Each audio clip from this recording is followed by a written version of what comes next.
স্বামী যখন বাড়িতে ঢুকবে স্বামীর মুখে মুখে দেখে তোমাকে হাসতে হবে। 2 নম্বর রাসূল বলেছেন, মহিলা রে তোমাকে স্বামীর কথা মেনে চলতে হবে রে মহিলা। 3 নম্বরে নবী বলেছেন, মহিলা স্বামীর যেটা আমানত, ওই আমানতের জীবনে কোনোদিন তুমি খেয়ানত করিও না। তোমার মাথার চানি থেকে নিয়ে পার তেলা পর্যন্ত তোমার স্বামীর হলো হক। তোমার চোখের উপরে তোমার স্বামীর হক, তোমার কপালে তোমার স্বামীর হক, তোমার হাতে তোমার স্বামীর হক, তোমার বডিতে তোমার স্বামীর হক। মাথার চানি থেকে নিয়ে পার তেলা পর্যন্ত মহিলা তোমার স্বামীর হক। এই তোমার খবরদারে আমানতের খেয়ানত তুমি করবে না। অপর পুরুষের কাছে যাবে না, অপর পুরুষের সামনে তুমি গিয়ে নিজের জীবনের গুনাহটাকে তুমি লিখবে না।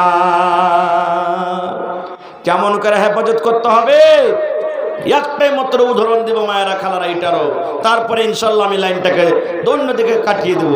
কেমন করে হেফাজত করতে হবে? আল্লাহ রাসূল বলেছেন, 3টা লোক রাস্তাতে হেঁটে চলেছেন। আপনারা বলেন রাস্তাতে হাঁটতে হাঁটতে হঠাৎ মেঘ চালু হয়ে যায়, তো কোনো জায়গাতে আপনারা লুকাবেন না? লুকাবেন না?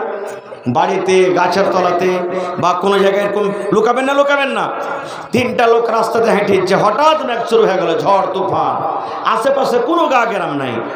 তখন ওই 3টা লোক দেখছে, হারে ভাই কোনো জায়গাতে গা গ্রাম নেই, ঘর বাড়ি নেই, কোথায় লুকাবি? এই দৌড়াতে দৌড়াতে একটা পাহাড় ছিল, পাহাড়ে একটা খাল ছিল, গর্ত, বলছে এখানে ঢুকে যা। যেমনি গর্ততে ঢুকেছে, ওরে আল্লাহ, পাহাড়ের ওপরে একটা বড় ধরনের পাথর ছিল। যেমন তারা 3জন গর্ততে ঢুকেছে, ওই পাহাড় থেকে পাথর গড়তে গড়তে গড়তে গড়তে গড়তে গড়তে এসে ওই গর্তর মুখ বন্ধ করে দিলে। 3জন খালে ভর্তি হয়ে গেল।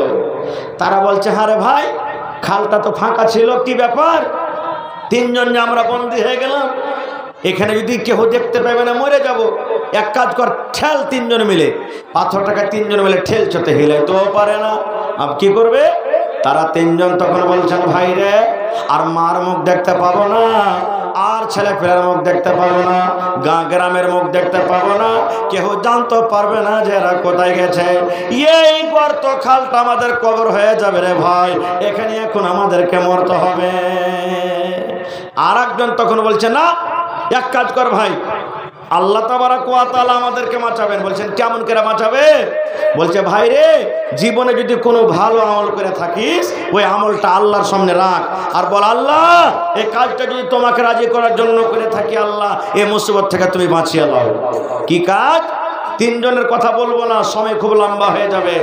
একটা লোক 3জনের মধ্যে বয়ান করতে শুরু করেছে। বলছে, ভাই রে আমার একটা কাকাতো বোন ছিল। কাকাতো বোন বুঝেন তো? চাস্তো বহিন যাকে আমরা বলি আমাদের ভাষাতে, বুঝেন না? বলছে, ভাইরা আমার একটা চাস্তো বহিন ছিল, কাকাতো বহিন, দেখতে খুব সুন্দর।